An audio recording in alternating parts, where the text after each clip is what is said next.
नमस्कार। इस वक्त द इंडिया बुलेटिन की टीम पहुंच चुकी है बाढ़ विधानसभा क्षेत्र और हमारे साथ बात करने के लिए निर्दलीय प्रत्याशी रणवीर कुमार, जिनको स्थानीय लोग पंकज के नाम से भी जानते हैं, हम इनसे जुड़ेंगे और सीधे बात करेंगे। इनके बारे में मैं बता दूं कि 2010 से ये सक्रिय रूप से राजनीति में हैं और राजनीति में इनका जुड़ाव वो जदयू से रहा है। सीधे इन्हीं से जुड़ते हैं और बात करते हैं कि आखिर बाढ़ विधानसभा क्षेत्र में किन मुद्दों को आधार बनाकर इस चुनावी मैदान में हैं। आइए सीधे जुड़ते हैं इनसे और बात करते हैं। सबसे पहले मेरे चैनल में आपको बहुत बहुत स्वागत है। आपका भी बहुत धन्यवाद है। बाढ़ विधानसभा क्षेत्र जो मुख्य तौर पर यहाँ की जो समस्याएं हैं, वो इस बार किन मुद्दों को आधार बनाकर आप चुनावी मैदान में हैं?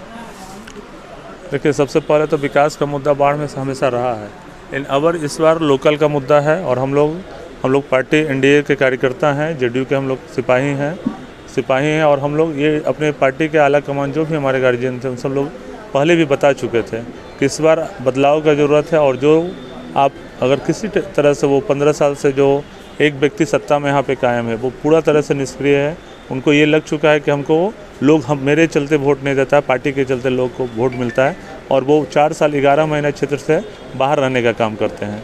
और हम लोग उसी चीज़ का विरोध किए थे कि आप यहाँ के बेटा को लाओ और बाहर के लोग को लाइए। कौन उम्मीदवार होगा ये तो पार्टी तय करती, लेकिन हम लोग का ये मांग रहा है शुरू से पार्टी के आलाकमान से। अच्छा, आपने राजनीतिक करियर की बात करी, तो अपने थोड़ा सा राजनीतिक करियर के बारे में बताइए।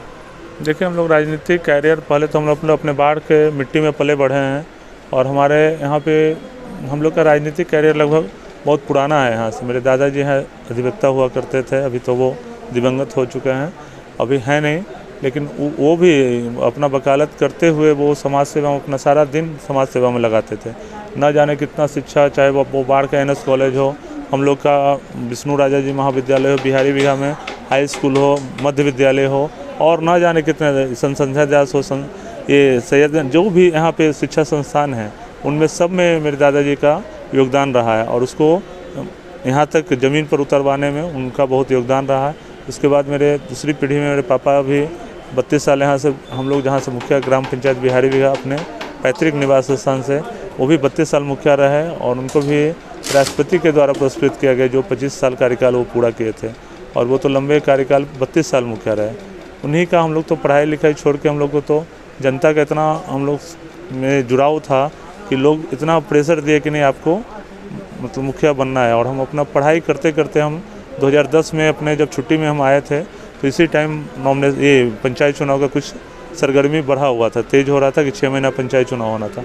और हमें अपने गार्जियन से आशीर्वाद मिला और जो भी पापा लोग के साथ थे उन लोग का कहना था कि नहीं, आपको राजनीति में आगे आना चाहिए। और उसी के तहत हम लोग अपने ग्राम पंचायत में मुखिया का नॉमिनेशन किए और हम लोग बहुत भारी मत से, जबकि मुखिया उतना मत से नहीं जीता जाता है, भारी मत से हम लोग अपना जीत हासिल किया। और हम लोग प्रूफ किए कि हम मुखिया बन के 5 साल में, हम 2 साल जब मेरा कार्यकाल हुआ था 2012-13 में हमको भारत सरकार से पुरस्कार भी मिला। और हम लोग बहुत सारे स्वच्छता पे काम, हम लोग बहुत सारे स्वच्छता रोजगार पे, और ज़्यादातर हम अपने महिलाओं जो भी हमारे बहन थे उनको हम लोग प्रशिक्षित करने का काम किए। कंप्यूटर हो, सिलाई हो, ब्यूटिशियन हो, और ये सब पंचायत में एक नया टाइप का था। उस समय लोग जानते नहीं थे कि पंचायत में स्वच्छता क्या होता है। उस समय हम लोग अपने स्वीपर रख के झाड़ू और ये नाला साफ करने का काम, हम लोग पंचायत से पैसा नहीं लेते थे, कोई रेवेन्यू नहीं आती थी, फिर भी एक अपने तरफ से व्यवस्था करके हम लोग पंचायत के काम में 4 चांद लगाने का काम किए और लगभग 90% गली को पक्कीकरण किए। और हम लोग उसी टाइम से मैंने गली में अंधेरा होता था तो रोशनी का प्रबंध किए, सोलर से, बिजली से। तो आपने सामाजिक सजगता की बात बताई, लेकिन उसके साथ ही आपने ये भी बताया कि आपका जुड़ाव जदयू से रहा है और इस बार जदयू और बीजेपी का अलायंस है और बीजेपी के जो कैंडिडेट हैं ज्ञानेंद्र सिंह ज्ञानू फिर से मैदान में है चौथी बार।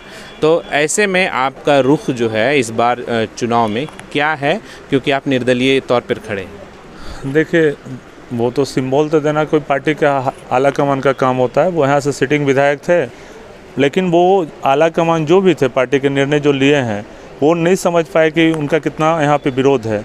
और वे सिर्फ विरोध ये जनता में नहीं है बल्कि कार्यकर्ताओं में कितना विरोध है, बल्कि वो जेडीयू के रहे हैं, बीजेपी के रहे हैं, लोजपा के रहे हैं, एक तरह से उनको नकार चुके थे और वो 4 साल से क्षेत्र भी छोड़ चुके थे। वो 4 साल पहले जब चुनाव हम लोग 2015 में जिता के भेजे तो वो हर व्यक्ति बच्चा यहाँ का जानता है कि वो बोले कि अब हमको बाढ़ से कोई लेना देना नहीं, हम चुनाव बाढ़ में अब नहीं लड़ेंगे। 3 बार हम विधायक बन गए हैं, हमको तो लक्ष्य साथ दे दिया, हम 3 बार विधायक बन गए। उनका कोई योगदान नहीं है और अगर हम लोग बताते हैं कि सिंबल आना उनका कुछ जनाधार है यहाँ पे है।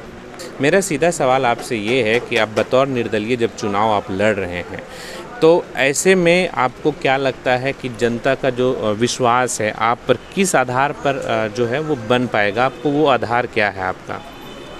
देखिए, पहले तो हम 5 साल मुखिया रहे थे तो जनता के सामने हम लोग को कोई ये भाषण दे के हम लोग प्रूफ नहीं करते हैं। जनता मेरा वो काम देख चुका है 5 साल में कि अगर उनको मुखिया में 5 साल एक सीमित दायरा, कोई बहुत ज़्यादा पावर पोस्ट नहीं होता है, एक सीमित दायरा में कैसे हम लोग बदलाव लाए ग्राम पंचायत में। और जनता उस उम्मीद से देखती है कि अगर इनको बाढ़ विधानसभा में अगर बाढ़ विधायक के रूप में अगर मौका मिलता है तो कैसे ये बाढ़ का कैसे विकास करेंगे वो सब जनता जानती है। और हम लोग चाहते हैं कि एक व्यक्ति जो निकम्मा 15 साल से कुछ नहीं किया, बस सरकार का एजेंडा जो सरकार का काम किया है, बिहार सरकार भारत सरकार का, बस उसी पर अपना सिलापट लगाने का काम करते हैं। आप देख लीजिए कि जैसे मेरा यहाँ 15-20 साल पहले बाढ़ था, आपको कुछ बदलाव नहीं मिलेगा। अब ये गंगा के किनारे बसा हुआ शहर है, उत्तरायण गंगा यहाँ उमानाथ है। आप देख लीजिए कि 15-20 साल पहले हम लोग पता नहीं जन्म के पहले जैसा उमानाथ को देखें वैसा ही है।